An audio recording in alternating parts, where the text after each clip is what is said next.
InArt has practically made a name for itself in the 1/6 market as far as providing a very stern competition towards the leading industrial standard, which is going to be made by Hot Toys. And they kind of made a splash when they brought forward the whole concept of rooted hair, and the pack was led by that InArt 1/6 scale The Joker from The Dark Knight. And ever since then, it put InArt practically on the map, and Hot Toys had to kind of reciprocate by bringing the artisan line and frankly stepping their game up all around. But you can bet that my ears sort of percolated way higher than they ever have before when InArt announced their entry into the 1/12 scale market, because that's practically my wheelhouse. So to see that InArt is going to be kind of entering that middle ground to where they can bring the sensibilities and the techniques and all of the technology and everything that they kind of learned from the 1/6 scale figures that they put out thus far and add them to a 1/12 scale 6-inch figure and kind of bring us like a little mini Hot Toys or mini InArt figure that the likes of which we have never seen before, that really intrigued me, especially when you bring it to market at a very competitive price. And it looks like with their freshman entry, The Dark Knight Rises, Christian Bale, Batman, they've changed things forever. Of course, full disclosure, this was a prototype that was sent to me in advance for review by InArt, so they were able to provide the figure free of charge. However, my opinions are going to be solely my own, no ifs or buts about that.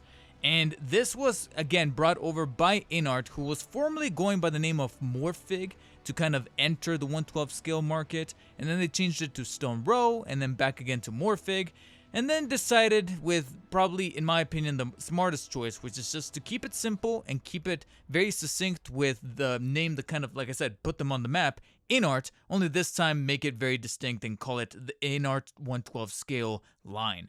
And their first entry into that, to kind of just blow things out of the water, is going to be their Christian Bale Batman from, I guess, if you want to get specific, The Dark Knight Rises, because of some of the accessories that are kind of incorporated. But at the same time, we can also kind of paint it a little bit more broadly and call it the Dark Knight Trilogy. And this is the standard edition. I was sent over the standard edition, so unfortunately I won't be able to cover the unmasked head sculpt or the included base that's part of the deluxe edition, but this is in fact the standard version that you get. And yes, those are my hands right next to the figure for scale, because I'm not gonna lie, if I didn't have the hands right next to them to show you that this is in fact a 6-inch figure, then yeah, the detail and the actual right to the naked eye impression that you first get when you pull this guy out of the box is immaculate. I really wish I could be a contrarian, that I can kind of deliver a hot take, and perhaps some of those mild spicy takes will kind of flourish as the review goes on later on for specific elements about the figure. After all, it is in fact a prototype, and there's going to be some imperfections. But for now, as far as very first impressions and the very clean look that you get at the figure from the get-go, this is most definitely a worthwhile figure to display on the collection as far as visual representation of the Christian Bale portrayal of Batman in the 6-inch market. And it's going to be incredibly difficult to look at any other competitor, whether it be Ace Figure Arts, Mafex, hell, if maybe even in the future when pigs fly and hell freezes over, Hot Toys gets into the market of 1/12 scale 6-inch figures. I mean, they already do the little like chibi things, those little cos baby type things. Hey, who knows? Maybe there's some untapped consumer market that they can maybe jump into as far as, like I said, this scale. But for now, it looks like InArt might have a little bit of a hit on their hands as far as delivering something that looks very accurate as far as not only the proportions, which I gotta be honest, I warmed up to. Initially, I thought that maybe the head was a little bit on the slightly bigger side, or maybe the hands were a little undercut.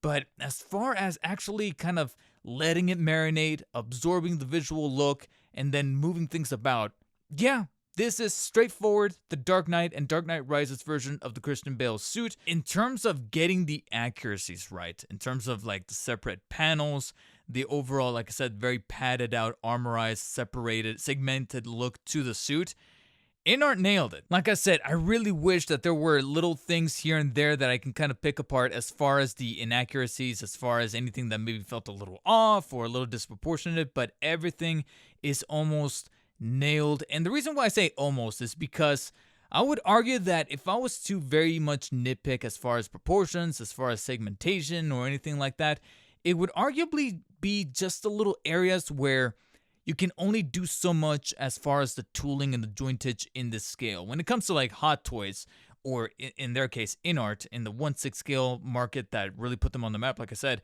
that's where, of course, if you want to go premium, you need to go all out with a full felt suit, a full fabric suit that's encompassing a body that's underneath. When it comes to 1/12, it's like, okay, yeah, well, obviously we're not going to be dealing with any kind of fabric suit. We're not necessarily Mesco here. We're going to opt in for this plastic that I think it's called ABS or something like that. It's a mixture of PVC and ABS. And again, I'm not a toy maker. I don't work in the factory or anything like that, so I can't specifically tell you which pieces are which, but it just has an overall feeling, an overall touch at the hands that feels very similar to that of like Mafex or Figuarts as far as the feel of the plastic, the matted coated finish on the texture work and everything like that. But it feels very quality, feels very weighty and very well put together.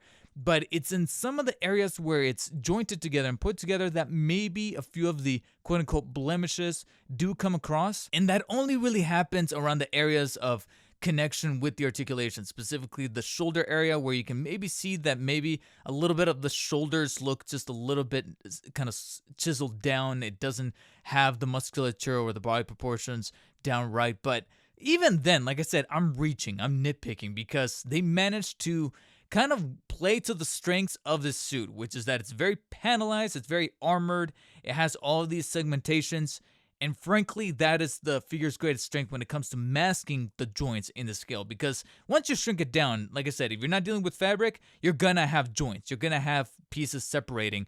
So it only makes sense that with this suit, you're able to hide so many of those separations, so many of those lines, those cuts, the parts where the joints kind of come together and clip into each other.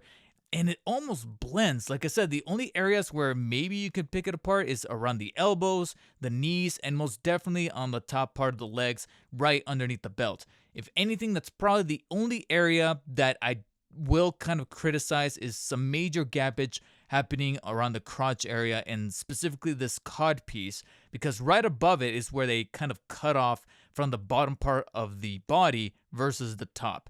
And you can only really see this if you kind of nudge the utility belt, which is technically not glued onto the body itself. It's not necessarily loose. It's got this really fit form wrapped around the waistline, but it is movable. Now, the belt itself is, I gotta be honest, in this scale, this is probably the best belt I've seen as far as the Dark Knight suit.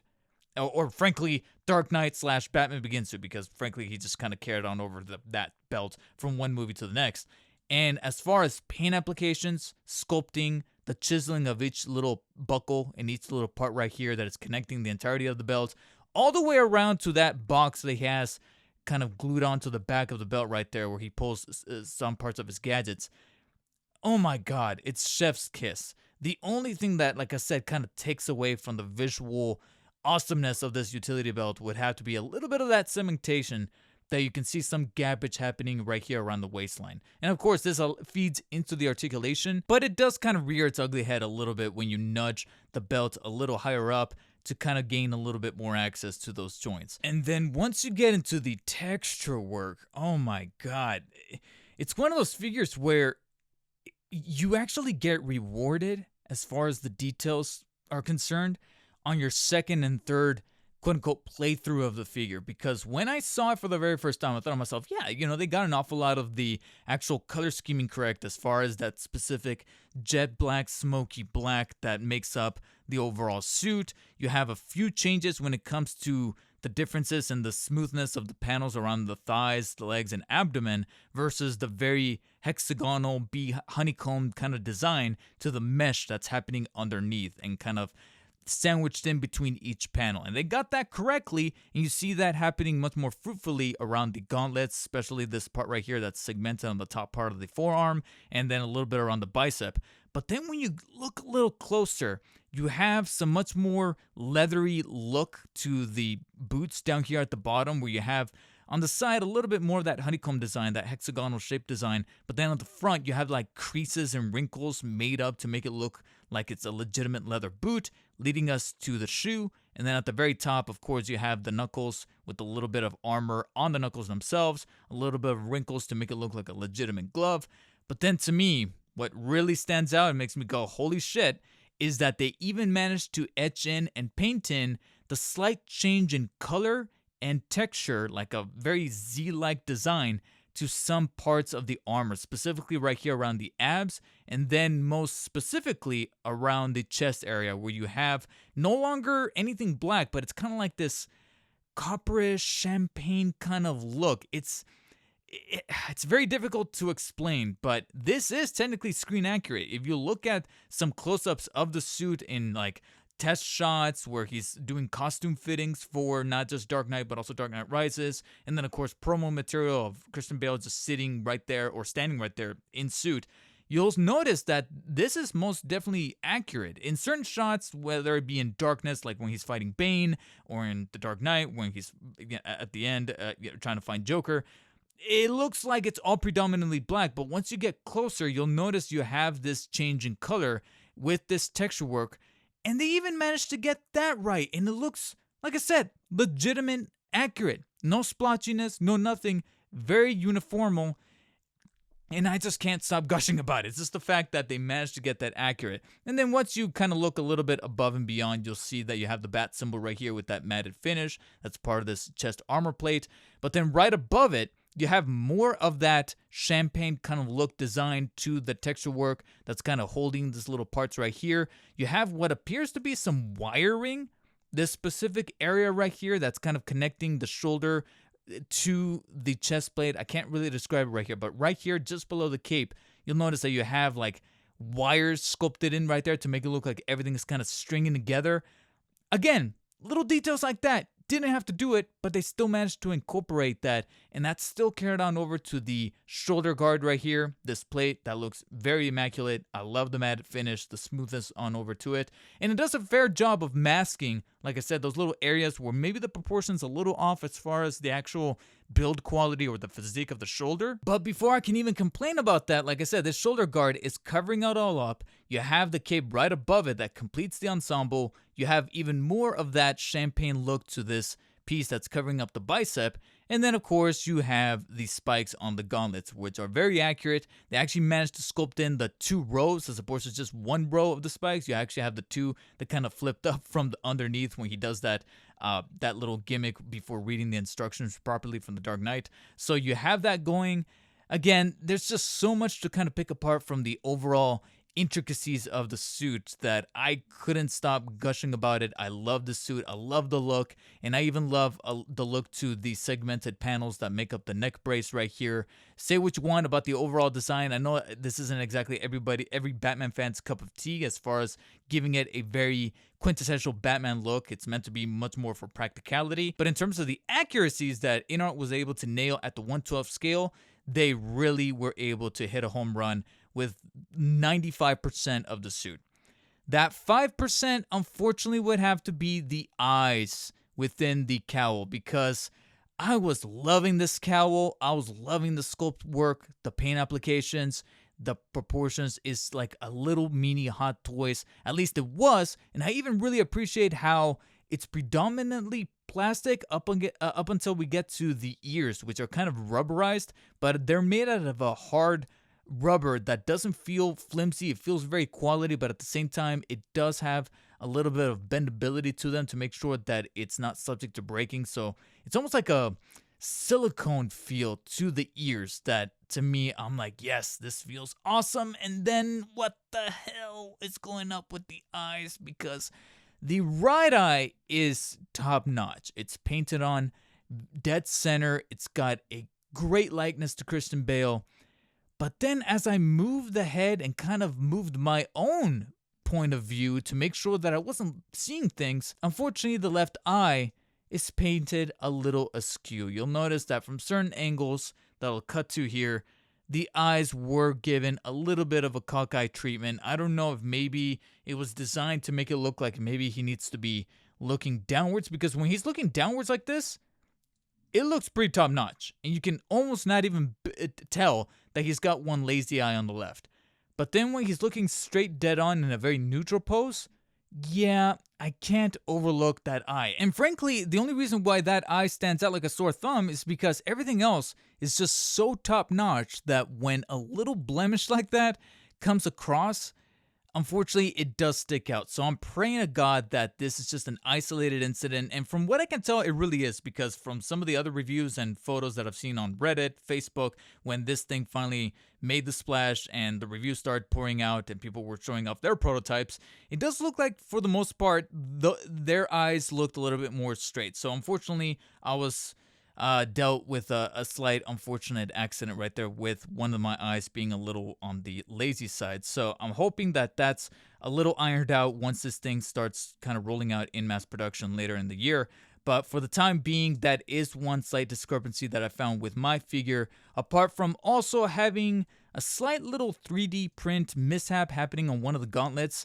The one on the left right here still has a little bit of a piece from the 3D printing left in there and wedged in between the two spikes here towards the top. So that's something that I'm going to have to kind of get in there with like a little file or like a needle to try to get out. So yeah, it does feel like ever so often there will be one figure here that will have a few a few errors coming off the main assembly line, but here's to hoping that bringing attention to them will hopefully get things ironed out when the mass production does begin to roll out later in the year. But as far as overall design choices, like I said, 95% of this figure is borderline perfect. The 5% is made out of not only, like I said, a few of the QC problems that I was able to pick apart with mine, and then a little bit is also shared with the cape, which in my opinion is from the get-go awesome. I do like the fabric. It kind of feels like a microfiber cloth. In fact, there were times where I was kind of tempted to not try to wipe my glasses with it. And frankly, I feel like this is pretty much doing a serviceable job of being a drape cape because it drapes beautifully. It's tailored nice. It's stitched nice.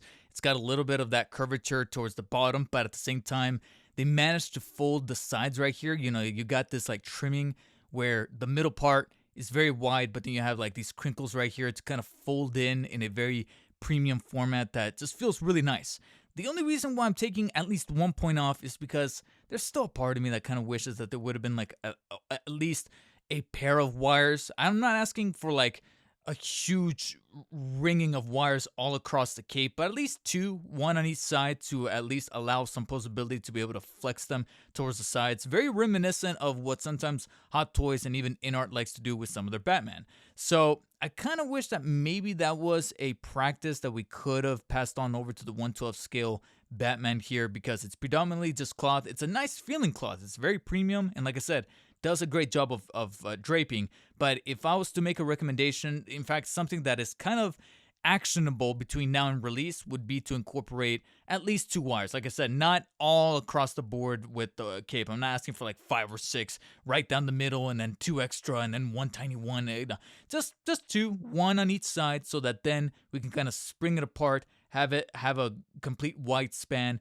and then it favors into some poses that we would like to get this figure into. And speaking of poses, of course, with InArt going all out as far as a premium option within the 1/12 scale, you're gonna have to make sure that the articulation is top notch, especially since you are gonna have to make compromises for a little bit of the tooling, like I was mentioning, with the segmentation happening here towards the top legs, and then pretty much anything else that you're dealing with as far as the plastic versus anything that is using a legitimate suit over the figure that can then limit the articulation. I'm looking at you, Mesco. I'm sorry, but ever so often I still feel the slight sting of getting that Pattinson Batman and then knowing what could have been as far as the articulation for that guy was concerned. But thankfully, from what I can tell, not much of that is dealt with when it comes to InArt's perception of the articulation in the 1/12 scale, because the head, I was thinking to myself, it can't be limited considering the design of the cowl itself from within the movie favoring head articulation. But furthermore, you also gotta give it that premium level up. And I personally feel like they managed to do that, because the head is able to rotate 360 at the top of the head right here. And it's able to tilt in practically every direction, and is pretty much able to nudge almost all the way up, like you see right about you right there. and even kind of tilt downwards ever so slightly, because it does feel like there's a little bit of a dumbbell joint on the inside. But then to give you added flexibility, you of course have an added joint at the base of the neck, towards the bottom of the neck, top of the shoulders, that allows full flexibility and tilting from side to side, up and down, left and right. So you can see the full extension of where you can have the head sort of tilt and look. So it favors so many different degrees of range and posability. So it's good to see that the head was not compromised, and it feels good in hand as well. It doesn't feel like it's too loose or too firm. It feels perfect. Ever so often, I would probably say that I would like to tilt or rotate the head in a certain direction and kind of moves the neck joint along with it. So you're going to have to like practice and futz with it a little bit to make sure that the collar is facing the right direction and have the head face in the direction that you want without dragging one with the other. So that's probably the only thing that maybe needs to be taken into account as far as the actual movement of the joint. But in terms of the actual placement of the joints, it's damn near perfect. Now, when it comes to the shoulders, I was a little bit worried about the shoulder guard right here, but thankfully they were able to apply technology to where the shoulder guard is actually attached to the side of the shoulder versus the top of the shoulder here.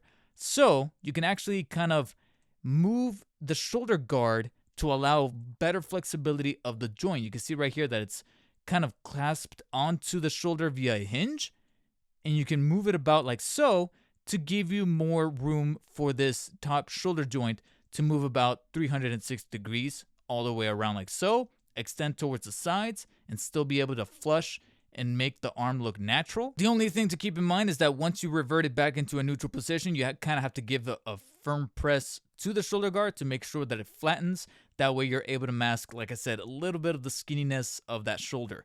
Now, unfortunately, there is technically a bicep joint on the inside. There's like a cylinder inside that allows a little bit of butterfly mobility. I do kind of wish it was a little bit better. There's not a whole lot of mobility, but at the same time, I can't tell how much more real estate they're allowed on the inside torso piece to allow that to happen. And then at the same time, I feel like if we were to have done that, then we would have sacrificed some added space right here, including cutting off this piece of like the mesh wiring texture that I was raving about earlier. So I guess they had to pick one or the other. And frankly, this is probably what they opted to go in. And I can kind of understand that. What I do think could have been a little bit better is the bicep joint, because technically right here, this part of the armor that's wrapping around the bicep is segmented and does allow some bicep swiveling, but it kind of stops and gets a little bit of resistance once you get to about that angle right there. So you can only rotate it so many degrees on either side, but it doesn't really do a full 360 rotation. But at the same time, it allows just far enough to favor certain poses and certain uses when it comes to the accessories. Now, right on the inside though, you do get some added joints, 2 joints in particular for the elbow that do allow full bending of the elbow almost all the way up. Very reminiscent of Mafex or Figure Arts as far as the tooling is concerned right here. So you do have that going. And then on the inside part of the wrist, you do have the joint, it's kind of like a ball joint that allows the wrist to fully rotate 360 in place, but also bend inwards and outwards pretty favorably. So I was kind of surprised that you do get the hand to be able to flex upwards and downwards much more than I was anticipating, considering how much of this cuff is kind of protruding outwards. But more on that later when we get to, again, the added hands that were included with a premium version of the Bale Batman. Frankly, the only part of the articulation that I do think takes a little bit of a hit would have to be the overall torso, because they did this thing where they segmented, and it's difficult to tell in a neutral position, but right here, if you look a little closer, you actually have 3 separate pieces that make up the torso. You have this top part that has the bat symbol. You have a very narrow middle part right here that makes up this top part of the abs. And then the remainder of the abs and the waist is then a third and final, much larger piece. So they tooled all 3 things right here together. And technically, they allow some rotation or some nudging from side to side. And they're kind of like in this sort of, I don't want to call it a caterpillar, but kind of like those bugs that, again, caterpillars, centipedes, etc., where like the front moves and then the remaining pieces kind of move with it. But unfortunately, because of the way that they tooled it, it doesn't allow full rotation. It just kind of stops right about right there. and then right about right there towards the other side. No kind of full 360 rotation, so I'm a little bummed about that. You guys know me. I appreciate the 360 rotation on my torso pieces for figures, so I kind of wish that InArt would have included that. But you are allowed a little bit of mobility from side to side right there, and then a little bit more of crunching on the abdomen, but again, not as much as I wish. I do kind of wish that we can extend that a little bit further, if I'm just being brutally honest, including crunching on the obliques.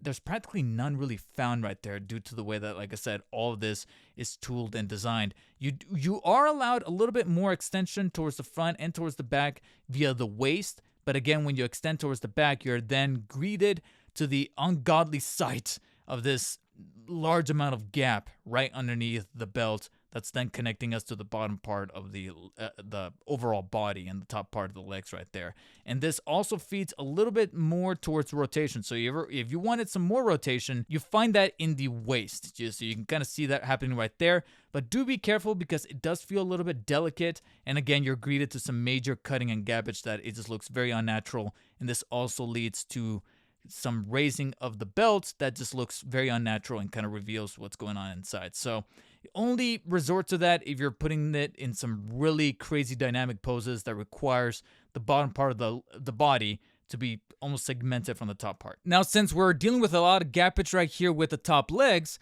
that only makes sense to be allowed great amount of mobility with the top leg joints. And that is in fact the case. You are able to flex the leg upwards about that far, almost a full 90-degree angle.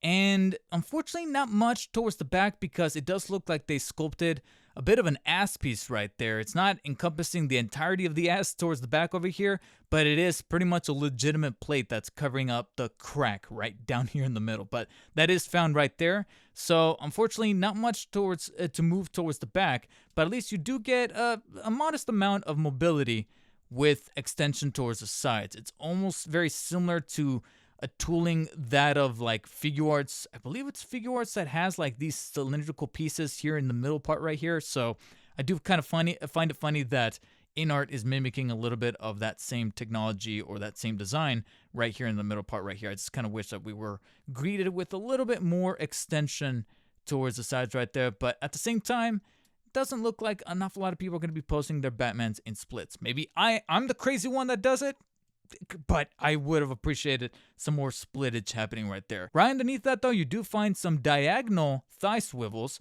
that frankly do allow quite a bit of mobility, but due to the fact that they're designed in that very diagonal kind of design where this part right here is raised higher than the inside part, you're only allowed to kind of rotate towards the back about that far before it comes into conflict with that ass piece, like I mentioned before, or towards the inside only about that far before it comes into conflict with the cod piece. So you'll notice that you only get as far as that. But still, the swiveling does favor quite a bit of balancing and posability when it comes to the actual nature of the legs and even the shoes. However, before you get to that, you'll find some very familiar tooling when it comes to the two joints at the knees. You'll notice right there that the knees are very similar to that of the Mafex and the Figure Arts and feel very smooth and firm in hand. So I'm very glad to see that. Now, I don't know if maybe this is a conspiracy theory on my part, but I don't know. It might just be me. It does kind of feel like they wanted to incorporate another joint right here between the connection of the boot and the rest of the leg, because I kind of nudge it a little bit and it feels like it wants to move, but it doesn't. It's nudging ever so slightly, and it wasn't included in the instructions. It didn't say that that joint can move via the instructions, so I'm just going to leave it alone. But I just know that whenever I kind of feel the legs and move around the knees and such, I kind of feel a little bit of flexing when it comes to the boots. Not just this one, but even this one as well. It's like they wanted to include a joint in there, but they decided to just leave it alone on the design stage and just kind of left the pieces separated. So I don't know. I don't know if maybe some modders later down the line are going to want to incorporate some kind of joint in there, but I digress.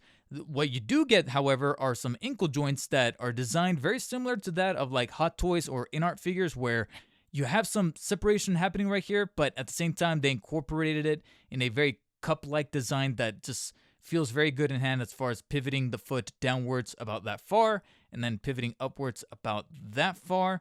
So it's not the craziest movement vertically, but you do get full rotation, 360 degrees, and even some really good feeling pivoting inwards and outwards like so. So that feels pretty good in hand. And then right in front of it are toe articulation that from the top looks pretty standard as far as that hinge design, but when you bend the toes, not only do they bend almost all the way up and pretty firm and fluid, but also when you do it, you'll notice that from the inside, they did something pretty clever with the actual design of the piece itself to where it kind of curves into the foot. So it doesn't look so segmented. It doesn't look like a piece just simply breaking apart and separating at the joint. At the top, like I said, it looks like an actual natural toe hinge. But on the inside, it looks like the foot and the shoe is extending like a natural shoe does. So I thought that was a nice little detail that I thought deserves some points of recognition towards InArt for being so clever. So much like the actual design choices that InArt was able to incorporate at the 1/12 scale, the articulation is pretty similar too, where you're going to have some imperfections here and there as far as what compromises they had to make or how certain things move, specifically here at the top legs. But overall, the actual assortment at a big picture sense is really, really good. And the actual quality behind the tooling feels very top notch, very similar to, like I said, the likes of Mafex and Figuarts, to where it feels pretty competitive, especially when you take into account the included hand accessories to then allow you to then pose with the accessories that are included. This is also another area where, for the most part, you get a really good assortment of hands, though still with some pretty quirky choices that InArt opted in that definitely makes them different from the competition, because by default he's going to come with fisted hands, very naturally. You do have two included kind of naturally relaxed hands, two sort of like semi-reaching out, semi-extending hands. I think if anything they kind of favor some sort of pose like he's flying through the air, ziplining through the air, or kind of gliding down with the cape, which again probably would have benefited from a wired cape, but at the same time that might prove to be a little bit of an issue, since the whole time the cape is going to be draping if your whole purpose is to want to pose this guy flying through the air or kind of suspended in the air, and that's going to, like I said, lead to some complications. A complication that a certain Jackson Jew may or may not be fixing later in the future. So I'm going to be staying tuned into his Instagram feed to see when that comes about. But once you get past these three pairs right here, you then get into some, like I said, pretty odd choices when it comes to the spare hand accessories you got here on the side, because the majority of these guys are just for the right hand, which makes sense, he's right-handed. You get a pinching hand that's very obviously designed to hold batarangs or something, maybe a custom Joker card later down the line if somebody were so to provide that, or in the off chance that InArt ever comes across wanting to do a 1/12 scale Heath Ledger Joker, like they just love to do, because we never get tired of seeing Heath Ledger's Joker in figure form. But then you get three, not one, not two, not three, trigger hands. And to the naked eye, they kind of look the same, but once you get a little closer and inspect them very carefully, you'll notice that all three trigger hands have a slight variance in formation of the trigger finger and even the rest of the palm and the thumbs and the rest of the fingers to kind of form a different style of grip. And the reason for why that is because InArt actually went the extra mile of sculpting three different trigger hands for the three triggered accessory devices that he comes with. From The Dark Knight Rises, he's got the EMP rifle. Of course, as you can kind of see right there, utilized a couple of times in The Dark Knight Rises. Not necessarily my most favorite accessory as far as utilization or just sheer badassery, but as you can see, it's sculpted and painted very decently. It's a very firm piece of plastic. I do like that they opted in for a bluish kind of design to the translucent plastic here at the front, but at the same time, I think I favor just straightforward translucent lights to make it look like it's maybe, workable, like it actually works. I wasn't expecting it to work, but I'm just saying to kind of create that illusion, I probably would have opted for a colorless design to the translucent plastic here at the front.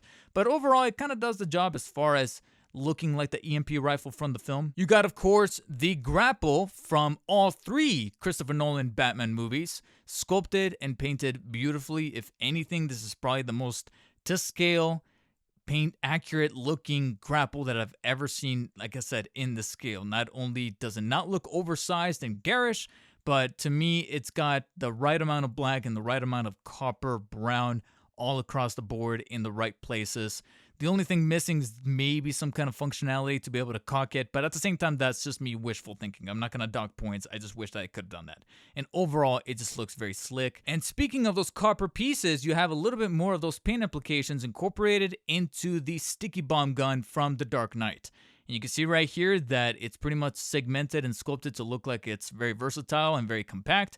There's a part of me that wishes that there was a little bit of functionality to, again, be able to kind of clasp it, because I know that the Hot Toys version is able to do that, but in this scale, you can only really do so much. I am a little nervous of how slightly, I don't want to say flimsy, but it is a little bendable here towards the front. And of course, this kind of feeds into being able to pose it with the figure so that he's able to kind of wrap his hands around both grips right here. But at the same time, I'm just a little nervous that this is going to make it very, very easy for this this front-facing part to break away much easier than the other parts of either this rifle or the remainder of the gadgets. So that is a bit of a concern, but at the same time, I really appreciate the added translucent red plastic right there to make it look like the dial that he's able to kind of rotate around and get the little LED lights to indicate how many sticky bombs he's going to be utilizing. And the instruction booklet does a good job of kind of letting you know which hand goes with what, as far as anything that, like I said, requires a trigger and requires the trigger hands.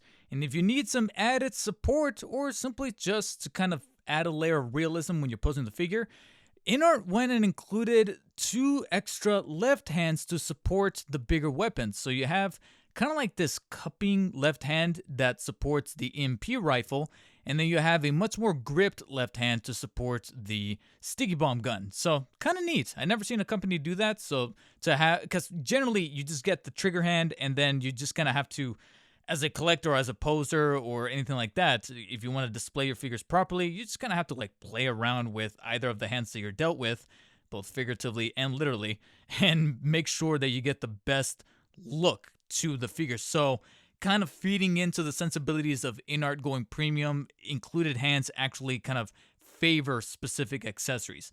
And then if you want to go an extra mile and go for that very accurate Hong Kong heist scene from The Dark Knight, you can do so by not only having him sport the sticky bomb gun, but also removing the cape.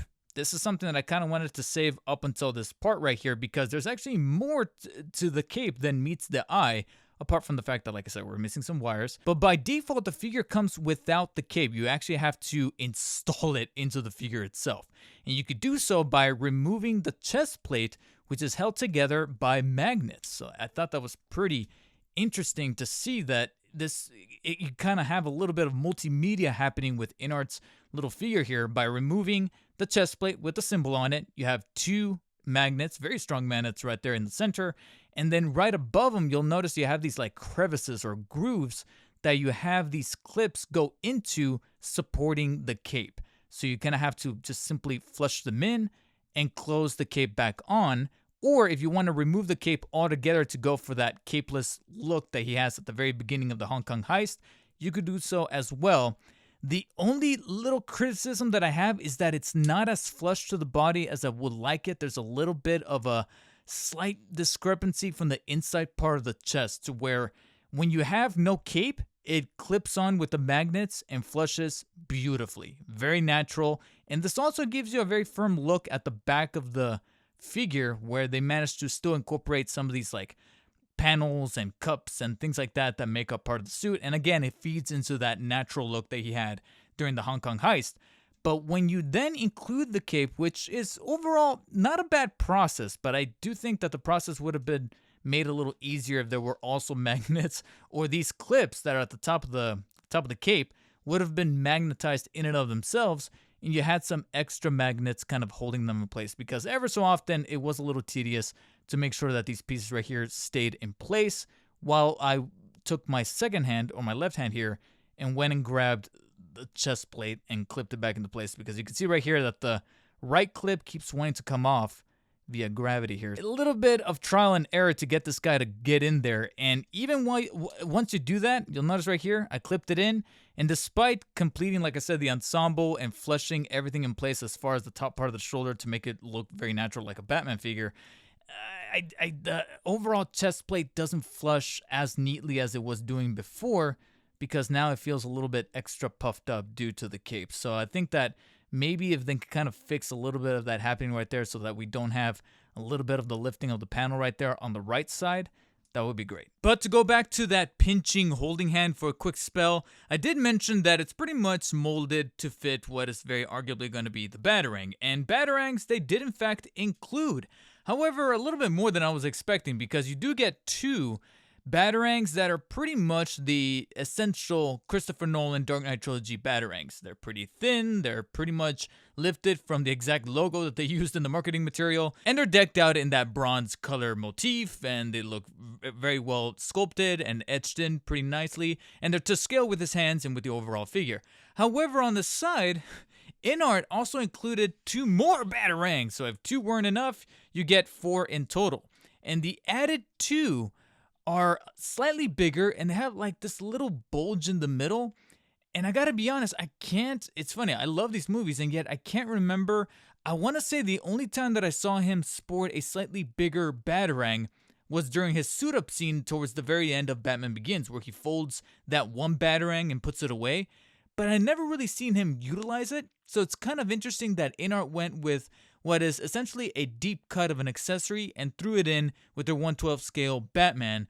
And it's from the movie where he's sporting the suit that's not being represented here. So again, a very odd choice, but at the same time, it's not really taking away from anything. It's simply just a quirky little inclusion. And it brings attention to the fact that either of the Batarangs, whether it's the slightly smaller one or the slightly bigger one with the bulge, fit very comfortably in that pinching hand. But speaking of fitting comfortably and being very snug and tight and being very satisfying to toy around with, the actual function, the actual process of swapping any of the hands that you see before you're here is arguably one of the most intuitive and satisfying processes to have ever done in this scale. It's probably the one thing that I will go on record to give the gold medal to InArt.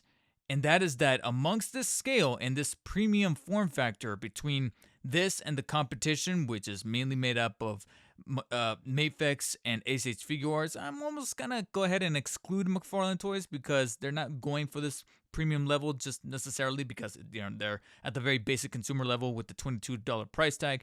So when it comes to direct competitors, as far as that prosumer tier, the ability to swap out the hands and whatever kind of witchcraft or machinations or technologies or practices that they incorporated into the actual joint within the wrist, it definitely feels like a rubberized plastic piece. It's not just straight up basic hard plastic. It's almost like they coated it in a layer of rubber, or they did something, or it's just straightforward solid rubber, because swapping out any of the hands has this satisfying pop to them, and then removing them is also, like I said, very intuitive. It's very tight and snug while at the same time never feeling like it's gonna break. Again, it's one of the more satisfying, actually pleasant experiences to swap out any of the hands, and I actually look forward to posing this guy in a variety of ways because I know that the process of swapping the hands is not going to be a chore, it's not going to be tasking, it's actually going to be enjoyable. So InArt, I have two things to say. One, keep it up when it comes to whatever technology or methods you're applying to the wrist joints to make sure that swapping the hands is a breeze. But then the second thing I'll say is that whatever you manage to do to make the process of swapping the hands very awesome, try to apply it when it comes to swapping out the mouth plates, because this InArt 1/12 Batman does come with two extra mouth plates to swap out for the default one that you see before you here, which is sculpted and painted very, very well done as far as the proper skin tone, the proper shading of pink or flesh tone kind of color to the lips. Everything else just comes together, and I feel like one of those variables would have to be the mouth plate. However, you are capable of swapping it for two alternate mouth plates. However, I personally feel like they kind of either they overdid it or didn't do enough. I'm still conflicted as to how I truly feel about these mouth plates because, for one, removing them is kind of tedious because they're snug in there really well, and on top of that, there's no secondary tool to kind of get yourself in there or to kind of divide a bit of a wedge or some space to remove the mouth plate. So you kind of have to dig in there with your nail. And if it was like a bigger figure at the 1/6 scale, digging in with your nail shouldn't be that much of a problem. It shouldn't pose a risk of like scratching any kind of paint or creating any kind of scuff on the plastic. However, at this size, couple of times already, one of my nails felt like it was digging into the cowl plastic, and I don't want to go too far with it because I don't want to risk seeing some kind of scuffing happening around the rims of the cowl that then meet the mouthplate area because of how small this is and how subject to scuffing the texture would really be later down the line. So maybe if we're going with this practice of including alternate mouth plates, an added little tool to be able to kind of get in there, create some kind of wedge and pop out the mouth plate, or going from the inside if you're able to swap out the heads when you do get the deluxe edition, would be greatly appreciated, because I feel like that's going to be needed for certain collectors out there. And then when it comes to the actual choices of mouth plates, I do feel like a different option should have been included, because one of the mouth plates, to the naked eye, I know I'm using that term an awful lot, but by itself, it kind of seemed like it's pretty standard, pretty basic. But once I popped it in, I did notice that it does kind of create a little bit of extra exertion. It's got a little bit of a frump, a little bit of a pout to it to make it look like he's exerting, either about to throw a batarang or ziplining up or throw a punch, etc. So it's very, very subtle. It's not very exaggerated. And like I said, the mouth plate by itself, it doesn't really present anything new to the table. But once you fit it into the head, I did very subtly see the slight change in expression. It's once you get to the third and final one here that not only can I barely see any kind of difference in expression, but for some reason the peg on the back that is meant to fit into the cowl is sculpted in a very strange and concerning sort of way, to the point where it kind of protrudes out from the cowl and doesn't fit in place all the way in. And it kind of makes, it kind of creates this image of making it seem like he's overly pouting, or his mouth is very protruding out and extending out from inside the cowl. It's almost like Glenn Powell's in there. But jokes aside, this is, in my opinion, the mouth plate that for me just did not work. And if anything, apart from the slight QC problem of making sure that this peg fits it much more comfortably and much more flush with the rest of the cowl on the inside, I kind of wish that the expression was maybe changed up a little bit more, to the point where, if anything, my personal vote, change this to a bit of a grimacing face with teeth exposed to kind of look like he's exerting even further than the other one over there. So that one's more like a fight ready pose. And then this one is the proper one where he's like mid-action, whether it be him mid-gliding or him taking a punch or throwing said punch or utilizing any of his gadgetry. So that's something that in my opinion, I think could have been a little bit changed up to where they tried to go a little bit too premium, but maybe some refinement, well, it's going to be needed before we go to mass production. And perhaps we can also theorize that the reason for why that last faceplate didn't get the attention that we probably would have preferred is because InArt then divulged their attention to delivering on that awesome unmasked Bruce Wayne Christian Bale head sculpt that I'm most definitely very envious of right now. And I frankly feel like that's a perfect way to segue exactly how I feel about this InArt figure. Is that despite this being sent on over to me for free by InArt for review, I probably will still pick up a second version that is then the deluxe version, so that then I can pose him probably in like a mirror image sort of style pose versus this guy, or maybe this guy can be sported on the McFarlane Bat Pod, or maybe the Tumbler or something else that's much more actionable, and then neutral off to the side in a very uncowled, holding his helmet, his cowl by the side with his arm.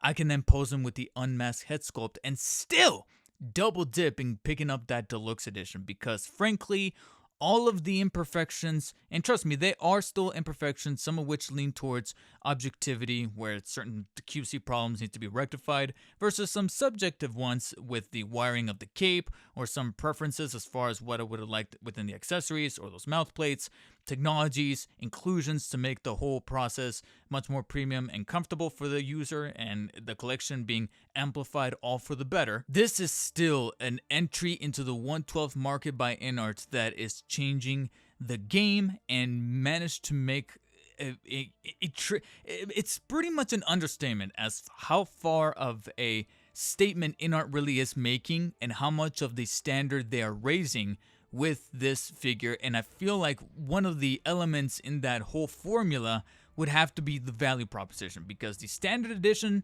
with everything that's included before you're here on screen is going for an MSRP of $51. Now granted, that's not factoring in shipping or taxes, because I feel like an awful lot of the places that you can pick this guy up from or pre-order in advance will then kind of sugarcoat things by giving you the basic MSRP at $51 for the standard edition, which is everything that you see before you're here, and then the deluxe edition, which is everything here plus the unmasked Bruce Wayne head sculpt and the included display diorama base, which then propels you to $69. Nice. And then of course, once you round both prices up for taxes and shipping, you're looking at somewhere between $70 and $90 respectively. And even at those prices, that is competitive as hell versus the prosumer direct competition in the likes of Mafex and Ace Figure Arts, who sometimes charge somewhere north of about $100, $110 for some of their outings. Whether you're going to pick them up or not, whether you like this version of the character or not, or you don't really necessarily vibe with the Christopher Nolan movies, if you're within the 1/12 scale collecting community, you need to be paying attention to what InArt is doing. Whether or not you end up picking it up at the end of the day, there's definitely a statement to be made here. A statement that has me looking forward to what InArt's got cooking up next once they refine on the things that I was criticizing, because it's because of those criticisms that keeps this InArt 1/12 Dark Knight Rises Batman at a very, very, very, very high and enthusiastic 8 out of 10. It's only really not a 9 because, like I said, that slight goof with the left eye being a little too off to the side, some QC problems with, like I said, a little bit of the 3D printing, and then some of my personal preferences coming to the forefront. But trust me, some of these could potentially be actionable, and like I just mentioned, I am motivated to still pour in some of that money, that $69 or $90 for the deluxe edition, to pick up that deluxe edition and get myself a Bruce Wayne head sculpt. If this is the standard that they can set, then I feel like our wallets are practically going to be cooked. And if you want to cook them a little further, I will be including the RSVP link towards the InArt site down in the description, as well as a pinned comment if you guys want to check that out. However, I do understand that the pre-order process through InArt directly on their site is a little murky, so I do know that now with pre-orders fully launched all across the interwebs, if you do a very hefty Google search, you will find certain links to certain storefronts that will probably get you set up for a proper pre-order towards the standard edition or the deluxe edition. If you guys are in the market for the 1/12 scale community and are very interested in the InArt 1/12 Batman, are you guys going to be picking it up? Which version are you going for, standard or deluxe? Frankly, I feel like the deluxe is kind of a given, because for that slight discrepancy of about $17, $18, I mean, come on, you got to get that extra head, and plus they toss in a diorama base to boot, so you can't really lose there. But it's just a matter of acting on the support of this to show that there is definitely a consumer market for InArt to kind of tap in, where maybe the likes of Hot Toys doesn't. And like I said, if they can take everything that was mentioned, not just in this review, but others that have brought to their attention, and can really deliver on the things that make this line worthwhile, oh man, we're set up. 1/12 community is all set up, and this is definitely going to be a much more affordable way to bring a very realistic turn to your collection. Slightly in a smaller scale, but at the same time, you're able to kind of maximize on space and maximize on detail, believability, and overall quality. And if you guys are interested in checking out a form of comparison between this and that direct competition that I kept reference to throughout the entirety of this video, then I will go ahead and make that a very separate video, because this one's already long enough. And plus, I'm still waiting for some things to come in the mail to then provide that comparison, in the likes of Ace Figure Arts, Mafex, not once, not twice, but 3 times at that point, and then maybe going a little further back to when figures for The Dark Knight back in 2008 were initially being made. Just kind kind of to serve a little bit of a retrospective. So if you guys are interested in that video, make sure you hit subscribe to stay tuned for that video whenever it goes up, and also for whenever I cover some more stuff that's coming down the pipeline from InArt in the 1/12 scale market, because trust me, I'm all in. I'm very intrigued, and so if I ever get any kind of news, or if I'm able to gain any kind of access to further releases later down the line, whenever they may happen, then make sure to hit subscribe and stay tuned for that. For now though, if you guys enjoyed this very thorough in-depth look at the InArt 1/12 scale Dark Knight Rises Batman, make sure to show it by hitting the thumbs up button. If you did not, hit the thumbs down, and as always guys, take care and stay humble. Peace.